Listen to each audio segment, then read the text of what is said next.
Bonjour à tous les Kumba. Alors aujourd'hui je vais vous donner mon avis sur le Canyon Grail CF SL8.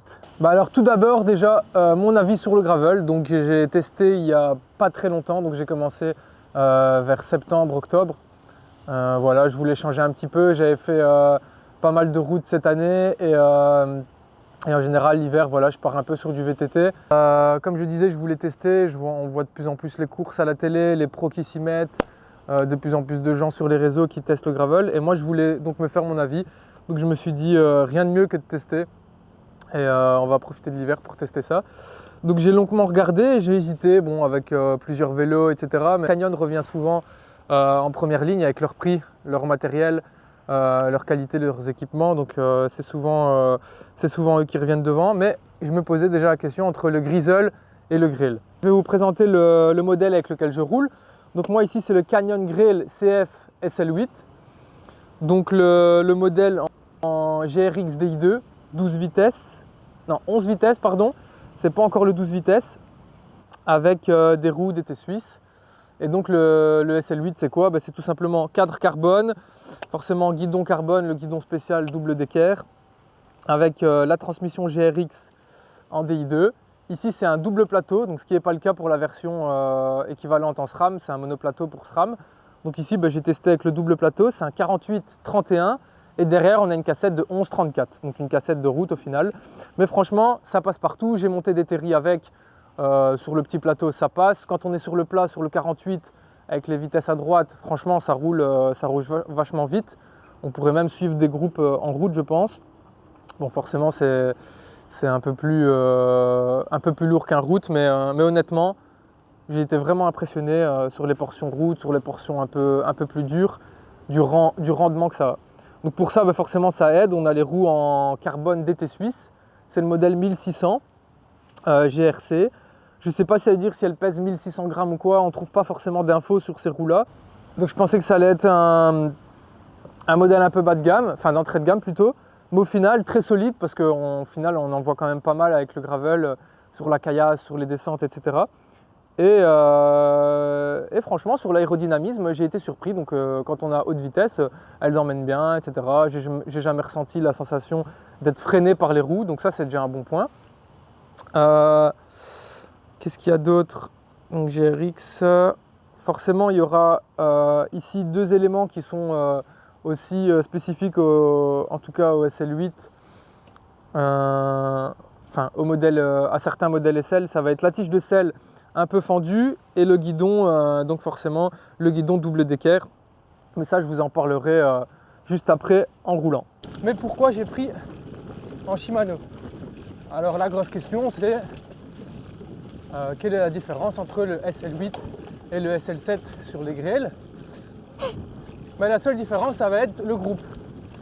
Donc le SL7, il va être en SRAM Rival, donc AXS, monoplateau en 40 avec une cassette de 10-42 je pense, ou 44.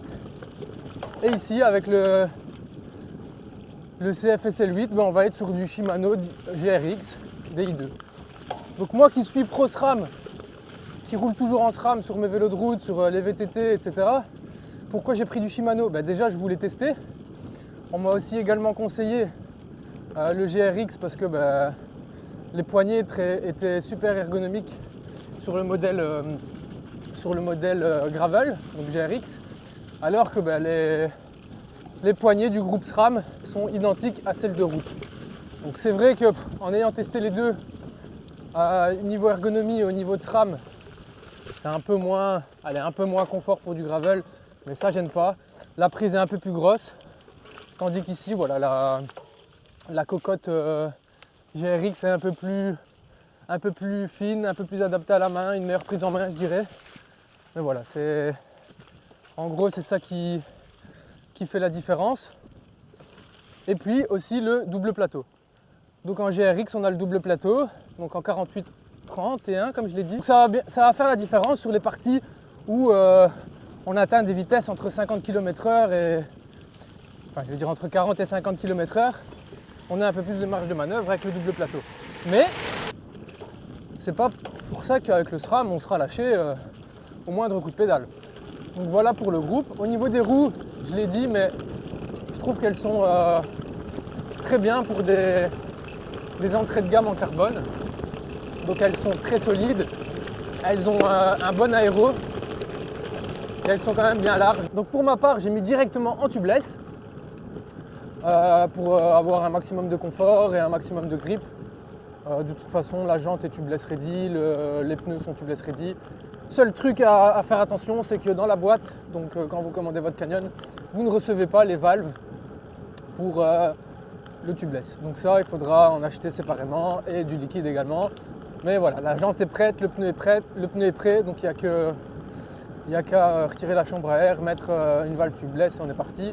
J'ai fait un petit tuto sur la chaîne si jamais vous voulez savoir comment mettre une roue en tubeless. Alors pour ce qui est des 2 points qui posent interrogation sur le vélo et sur lesquels j'ai le plus de questions. Il va y avoir le guidon et la tige de selle. Donc je vais commencer par la tige de selle. Pour moi, oui, on ressent clairement le bénéfice de la tige de selle. Donc elle a un mouvement, elle est en carbone déjà, mais elle est ouverte. Donc elle a un mouvement qui permet d'absorber les chocs, d'avoir un peu plus de flexion sur le mouvement, sur la tige de selle. Et ça vraiment, on le ressent sur les petits chemins caillouteux, un peu abîmés. Ça, on sent vraiment que ça filtre bien. Maintenant, il y a le double guidon. Ça, moi, qu'est-ce que j'aime bien? Donc, il y a 2 gros plus. Pour moi, ça va être la position des mains en descente. Donc, en descente, on met ses mains dans le creux du cintre, mais on a donc la deuxième barre du guidon qui nous sert d'appui et de prise. Et ça, vraiment, c'est vraiment confortable. Donc, quand j'ai fait quelques descentes avec ce vélo, donc comme je leur dis, voilà, c'est pas des descentes non plus de VTT, de montagne, etc. Mais on sent directement que la prise, elle est là, elle est bonne. On sait manier le vélo, on a le contrôle du vélo. Et franchement, c'est un plus. Ensuite, voilà, la plupart du temps, je roule avec les mains comme ça, au-dessus des cocottes, position route. Je trouve qu'on est un peu plus relevé. Et du coup, ça donne une position quand même confortable. Maintenant, pour ce qui est de la barre du dessus, ici, il y a une zone qui s'appelle zone flex. Et pour moi, ça, je dirais que c'est bien, mais je ne l'utilise pas en fait. Pourquoi? Je vais vous expliquer. Donc forcément, hop, je prends un petit chemin.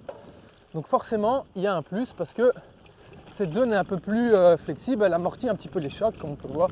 Hop, voilà, si on prend des pavés, un chemin un peu, comme je disais juste avant, un peu abîmé, pour lequel on va avoir quelques chocs, ça peut avoir son avantage et on peut ressentir le bénéfice.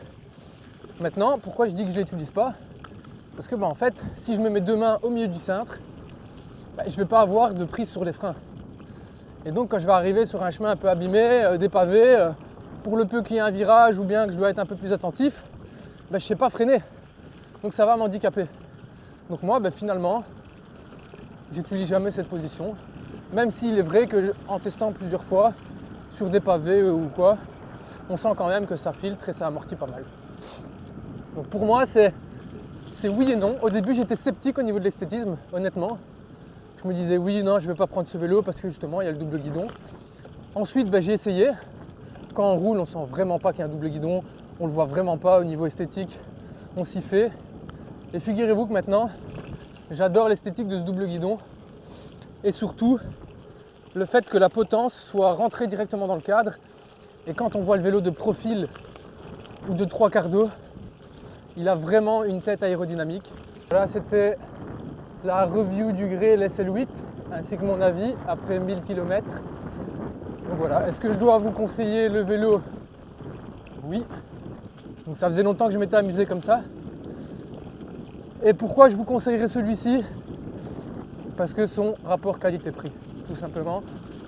Canyon, voilà, c'est une marque reconnue maintenant. Alors oui, on peut être sceptique sur le double guidon, sur la tige de selle, etc. Mais voilà, comme je dis, c'est testé, c'est approuvé. Au final, vous vous habituez super vite et vous allez voir que vous allez vous y faire et bien aimer cette configuration. Donc voilà, c'est fini pour la review du Grail SL8 de chez Canyon. Donc j'espère que ça vous a plu. Si vous avez d'autres questions, n'hésitez pas à les mettre dans les commentaires.